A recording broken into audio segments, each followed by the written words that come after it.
Hello friends, मैं आज आपके लिए एक वीडियो लेकर आया हूँ। इस वीडियो में मैं आपको बताऊंगा, अगर आप एमपी कोटा के तौर पे एडमिशन लेना चाहते हैं, आपका केंद्रीय विद्यालय संगठन में आप केंद्रीय विद्यालय में एडमिशन लेना चाहते हैं, तो मैं आपको बताऊंगा कि ये सही टाइम है। आप जाके एमपी ऑफिस में पता कर लीजिए, जो आपने अप्लाई किए थे, एक आपका जो एडमिशन के लिए अप्लाई किए थे, मान लीजिए क्लास 1 या 2 या 3 ऐसे करके आप क्लास 1 से 9 तक का अप्लाई कर सकते हैं। अगर आप क्लास 1 से 9 तक का पेरेंट होंगे या आप एमपी कोटा के तौर पर एडमिशन लेना चाहते थे, अगर आप अप्लाई भी किए थे एमपी कोटा अप्लाई किए थे एमपी ऑफिस में जाके, वहाँ जाके आप पता कर लीजिए, क्योंकि अभी सही टाइम है। आपको पता चल जाएगा कि आपका जो नाम है, आपका बच्चों का जो नाम है, ये अप्रूव हुआ कि नहीं हुआ है। आप जहाँ अप्लाई किए थे, जहाँ एप्लीकेशन भरे थे, एप्लीकेशन डाले थे, जहाँ पर एमपी ऑफिस में जाके जो एप्लीकेशन आप दिए थे, वहाँ जाके पहले आपको पता कर लीजिए, क्योंकि अभी एडमिशन शुरू होने वाला है। जून लास्ट तक का आपका एडमिशन आ जाएगा, क्योंकि ये जो जून 20 को जो हमारा जो केंद्रीय विद्यालय का जो वैकेशन ख़त्म हो रहा है, अगर टाइम सही चला तो आपका एडमिशन 20 के बाद शुरू हो जाएगा। मतलब जून के लास्ट वीक तक आपका एडमिशन प्रक्रिया, ये भी एडमिशन जो प्रक्रिया शुरू होगा ये तुरंत शुरू हो जाएगा, क्योंकि जो 1 महीना या 1.5 महीना जो गैप हो गया है, इसके मद्देनज़र ये क्या करेंगे ना, जल्दी ये एडमिशन प्रक्रिया शुरू कर देंगे। तो आप पहले जाके एमपी ऑफिस में पता कर लीजिए कि आपका जो बच्चों का नाम, अपने जो एप्लीकेशन क्लास 1 हो या 2 या 9 तक का जो आपने भरे होंगे, वहाँ जाके जो एडमिशन जो लिस्ट, वहाँ आपका पता चल जाएगा कि आपका नाम जो अप्रूव हुआ है कि नहीं हुआ है। जब आप एप्लीकेशन डालते हैं एमपी कोटा के लिए, एमपी ऑफिस में जाके एप्लीकेशन आप डालते हैं, वहाँ क्या करते हैं, जो पर एमपी, मान लीजिए आप राज्यसभा को होंगे या लोकसभा का होंगे, जो अपना कॉन्स्टिट्यूशन में आपका जाके जो पर एमपी को जो 10 सीट मिलता है केंद्रीय विद्यालय में एडमिशन लेने के लिए, अपना क्षेत्र में जो केंद्रीय विद्यालय होगा वहाँ एडमिशन करने देने के लिए 10 सीट, आप 10 बच्चों को आप प्रमोट कर सकते हैं। वो बच्चों का डायरेक्ट एडमिशन हो जाएगा एमपी कोटा के तौर पर, वहाँ एडमिशन हो जाएगा आपका केंद्रीय विद्यालय में। अगर किसी एमपी को अपना कॉन्स्टिट्यूशन में केंद्रीय विद्यालय नहीं है, वो जो आपका आसपास जो भी केंद्रीय विद्यालय होगा वहाँ वो भर सकते हैं, वहाँ वो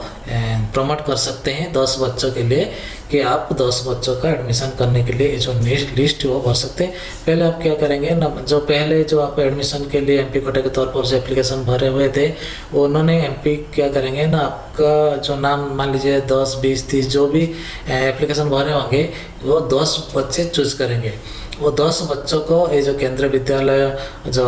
एजुकेशन मिनिस्ट्री, जो मिनिस्ट्री ऑफ एजुकेशन को भेजेंगे, वो मिनिस्ट्री ऑफ एजुकेशन क्या करेंगे ना, जो केंद्रीय विद्यालय संगठन को वो भेज देंगे कि इन्हीं कॉन्स्टिट्यूशन में आपका जो एमपी का जो 10 बच्चों जो है, ये आपका केंद्रीय विद्यालय संगठन क्या करेंगे ना, जो अपना क्षेत्र एमपी का जो क्षेत्र होगा, वहाँ जो आपका केंद्रीय विद्यालय होगा वहाँ पर भेज देंगे। तो आप पहले पता कर लीजिए। अभी तक देखिए, अभी स्कूल का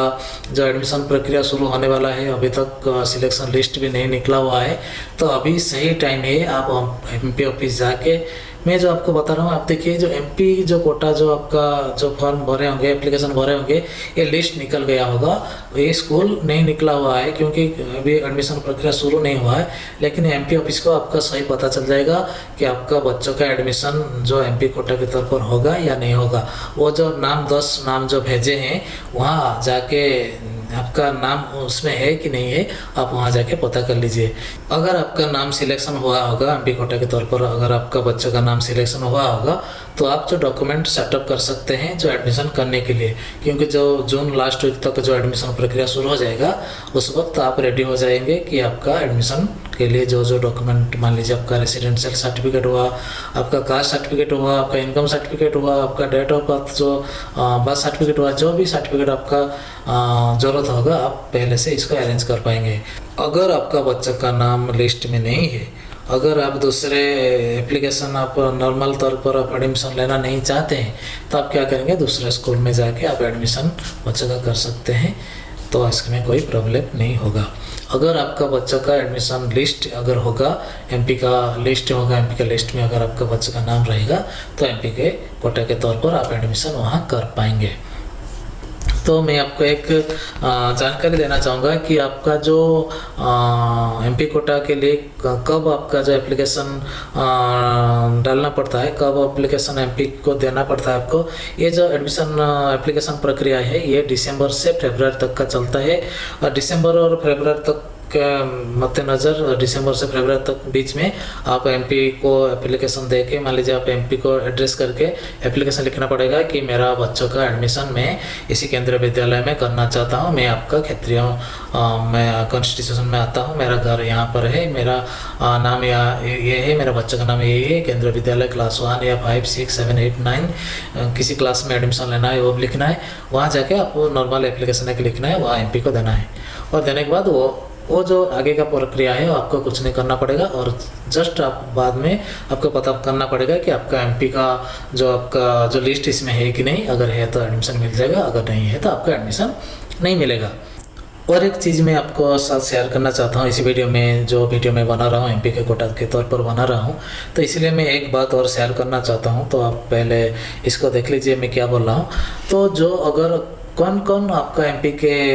तौर पर एडमिशन ले पाएंगे, कौन बच्चे एमपी को कोटे के थ्रू एडमिशन ले पाएंगे, अगर आपका जो घर है एमपी का जो